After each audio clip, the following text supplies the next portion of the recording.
Hello mga ka-farmers, for today's video, i-flex ko lamang yung binili namin na 70 heads na buwik at ito nga ay nakuha namin din sa Bilukaw. Yung total na 70 heads, 4 na tao ho ang nagmamay-ari niyan. At doon ho sa total na 70 heads ay meron hong nag-comment sa atin at nagtanong kung sa puhunan na 339,000 ay magkano ang magagastos naman sa pakain o kaya ay kung magkano ang magagastos sa pangkahalahatan bago nga yan maibenta. At ang sabi nga niya sa ganyang kapital at sa pakain, magkano lahat? At sa sobrang laki nga nung kapital natin, magkano nga ba lahat yung magagastos kung ikaw yung mag-aalaga ng ganito kamahal o ganito kalaki na puhunan? Yung kapital natin mga ka-farmers sa buwik ay nagkakahalaga ng 339,400. At ang pamamaraan mga ka-farmers nung iba, bago nga yan maibenta, ang kanilang computation ay bawat isa na baboy ay kakain muna ng tig-iisang sakong starter. Bale, uubos muna ng 70 sako na starter yung buwik nga na yan. So, ang halaga nga ng starter natin mga ka-farmers ay 1,750. Sa ganong kadami mga ka-farmers na starter ay gagastos ka na diyan ng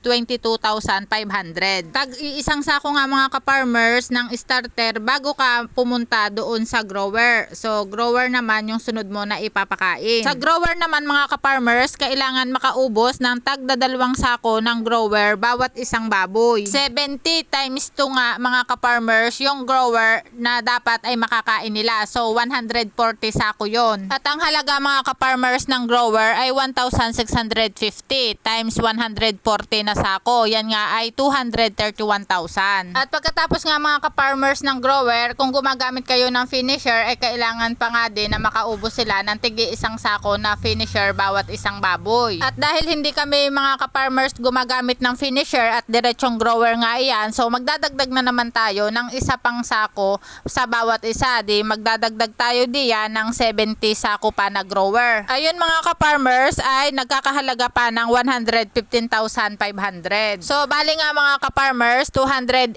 bags lahat yon. At syempre mga ka-farmers, meron pa yung tracking. So ang pakain natin ay kapag deliver, may tracking nga yan na 20 pesos. So 280 bags times 20 pesos, meron pa nga kayong magagastos diyan na 5,600. At syempre mga ka-farmers, hindi naman namin madadala lahat ang mga baboy na yan kung walang sasakyan. So nagbigay pa nga ng 1,000 na tracking doon sa sasakyan. At ito na nga mga ka-farmers, yung puhunan natin doon sa pakain. Doon nga sa 280 bags ay gagastos yung may-ari ng 469,000 sa pakain pa lamang yan. At doon naman sa puhunan sa biik ay 339,400.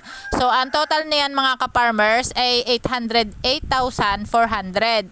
Plus yun ngang 5,600 na tracking doon sa delivery ng feeds. So 5,600 nga yon. So ipa-plus natin yun mga ka-farmers. Plus yung 1,000 na tracking sa jeep. So ang namumuhunan nga sila mga ka-farmers ng 815,000. Ganon nga kalaki mga ka-farmers yung puhunan doon sa 70 heads na biik. At yun nga yung magagastos mo bago nga yan maibenta. At yan naman mga ka-farmers ay madadagdagan pa kung kinakailangan na bilhan ng vitamins at mga antibiotics yung inyong mga alagang baboy. At ang advice ko lamang mga ka-farmers, kapag ikaw ay bago pa lamang sa pag-aalaga ng baboy, ay huwag ka munang kakana kapag ganito ka mahal ang puhunan. Di ikaw ay mag-uumpisa pa lamang doon sa kakaunti. At kahit pa sabihin na malakas ang loob mo, ay huwag ka munang kakana kapag ganito kadami. At dahil ang mag-aalaga naman na rin ay sanay na nga na mag-alaga ng baboy at marunong na, ay di ayan nga at pagsalakas ng loob. At ari nga ho ang mag-aalaga niyan, abay talaga namang mahal na mahal at kilik. At talaga namang kayo ay magmamahalan at pagsamahal nga ninyo,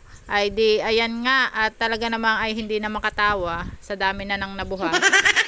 Ay mas malakas ho ang loob ng aming pinanser. Kita nyo ga, ay may pinagmanahan naman pala ang mag-aalaga.